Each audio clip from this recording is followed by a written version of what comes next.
ഇത് ഇന്നലെ വൈകിട്ടുണ്ടാക്കിയ പുട്ടിൻ്റെ ബാക്കിയാണ് കേട്ടോ. അത് ഞാൻ ഫ്രിഡ്ജിൽ സൂക്ഷിച്ചിരുന്നത്. അതുകൊണ്ടാണ് ഇത്തിരി ഡ്രൈ ആയിപ്പോയത്.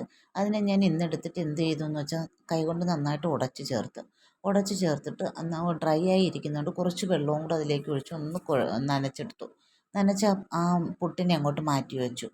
പുട്ട് ബാക്കി വന്നാൽ കളയണ്ടല്ലോ, നമുക്ക് എന്തെല്ലാം രൂപത്തിലാക്കി കഴിക്കാൻ പറ്റും.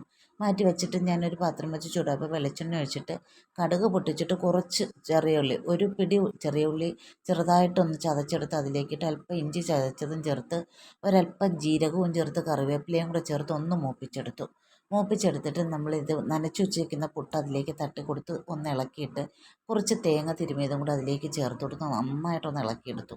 എന്നിട്ട് കുറച്ച് പഞ്ചസാരയും കൂടെ ചേർത്ത് കൊടുത്തു കേട്ടോ. നല്ല ടേസ്റ്റിയാണ്. അതും കൂടെ ചേർത്തൊന്ന് ഇളക്കിയെടുത്തപ്പോൾ ഉപ്പുമാവ് റെഡിയായി. ഒരല്പം കട്ടൻ ചായ ഇട്ടേ ഇതൊന്ന് കഴിച്ചു നോക്കി. എന്താ ഒരു ടേസ്റ്റ് എന്നറിയാവോ? ഒട്ടും ബാക്കി വന്നതിന് പാഴി കളയാതെ ഇങ്ങനെ ഏതെങ്കിലും രൂപത്തിലാക്കൂ. ഇതിനെ ഈ രൂപം മാത്രമല്ല, നമുക്ക് ഒരുപാട് രൂപത്തിലേക്ക് ആക്കിയെടുക്കാൻ പറ്റും. അതുകൊണ്ട് ഒരിക്കലും ബാക്കി വരുന്ന സാധനങ്ങൾ പാഴി കളയാതെ ഏതെങ്കിലും ഒരു രൂപത്തിലാക്കി എടുക്കാൻ നോക്കണേ. വീഡിയോ ഇഷ്ടമായെങ്കിൽ ലൈക്ക് ചെയ്യണേ.